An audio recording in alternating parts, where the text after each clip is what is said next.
What is going on, Coach Launch crew? If you're watching this video, that is you. I'm going to share a little bit about how a brand new coach enrolled their first client within 3 weeks. 3 weeks of launching.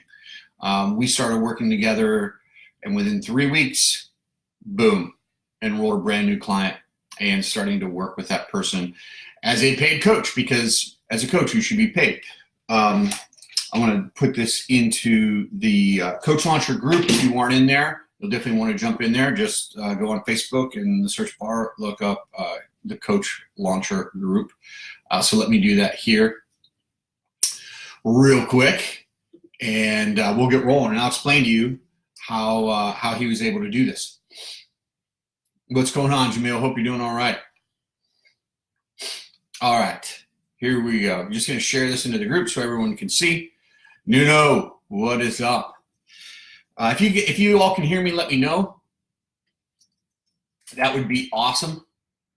I do jump on these and I'm muted, so it's really helpful if you can let me know. Awesome. Okay, now we're live in the group. There we go. All right.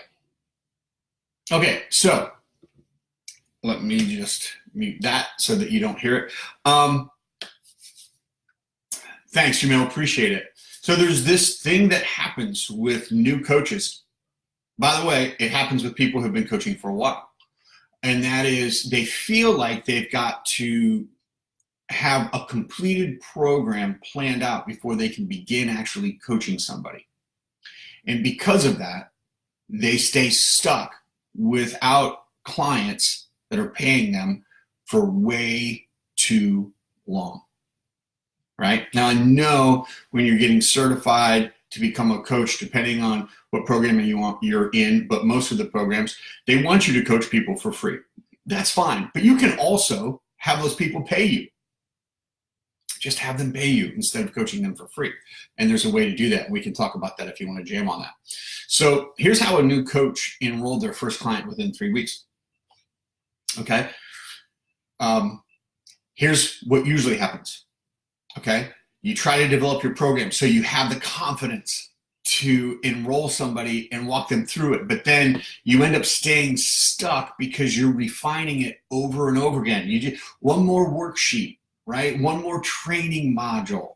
If you're doing training modules and recording training modules before you actually have clients, you're doing it backwards.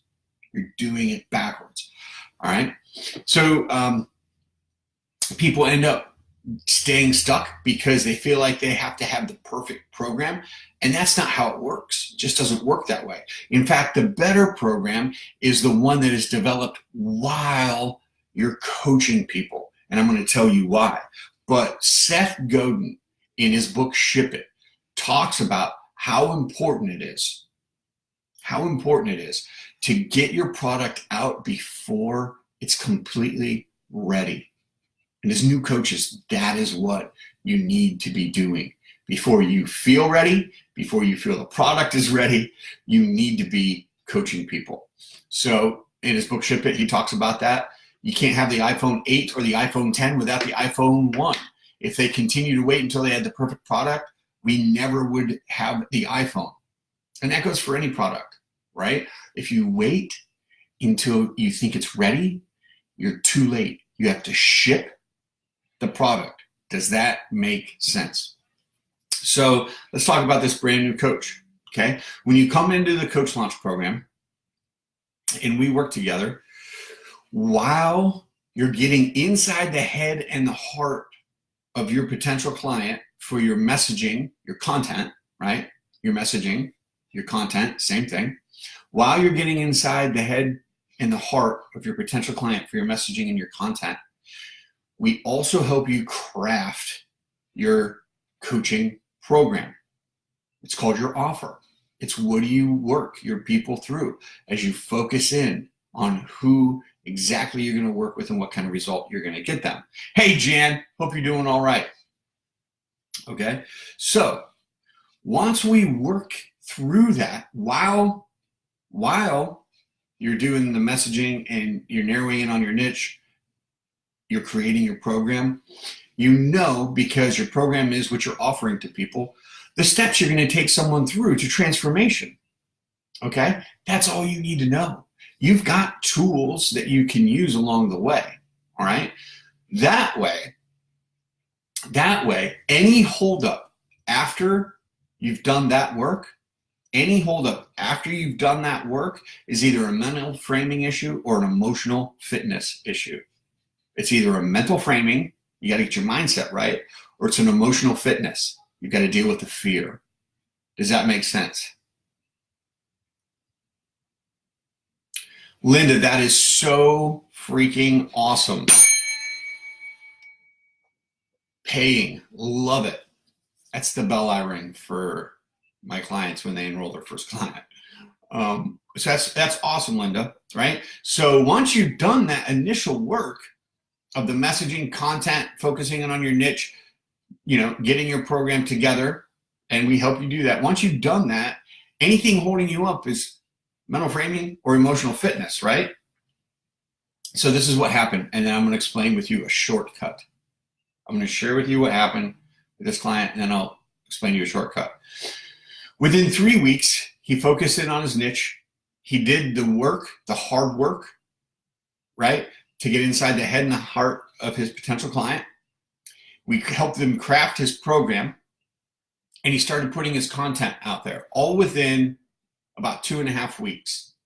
Within 2.5 weeks of launching, he's got content out there, and he's beginning to engage with people. And what happened? I'll tell you what happens. What always happens when you actually do the work, someone said, hey, I think you might be able to help me. Can we talk about that?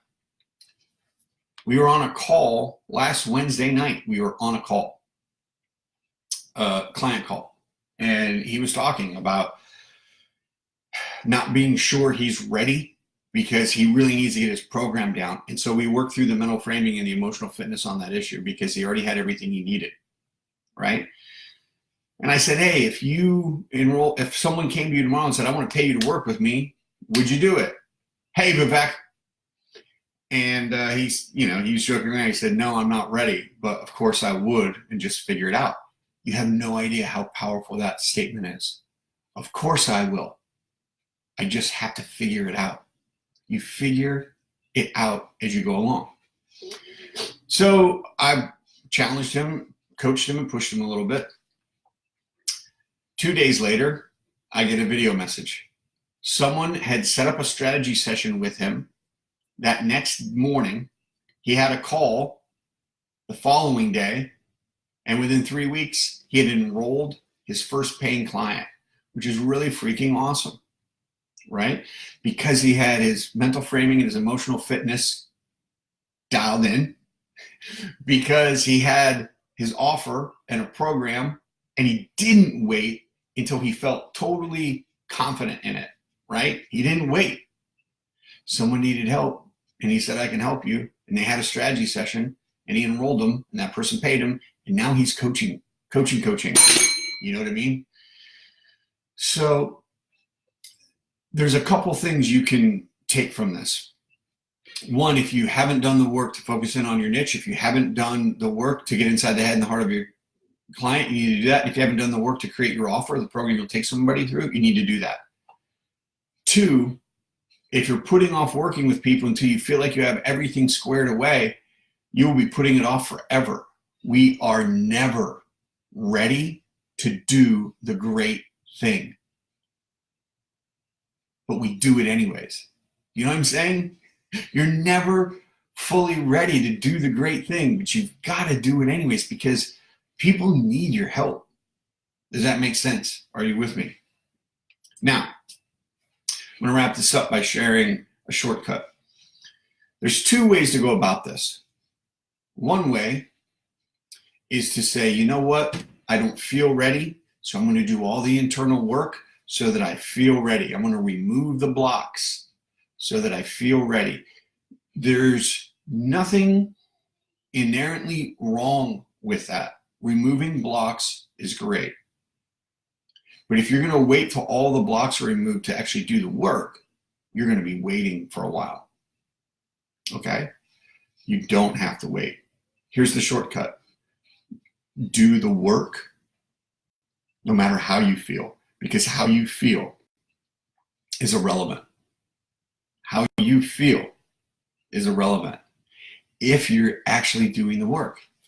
See, this new coach could have just said, I'm not ready yet. I need to do a little more framing, a little more emotional fitness. I need to remove all the blocks so I feel great about running and charging towards this goal.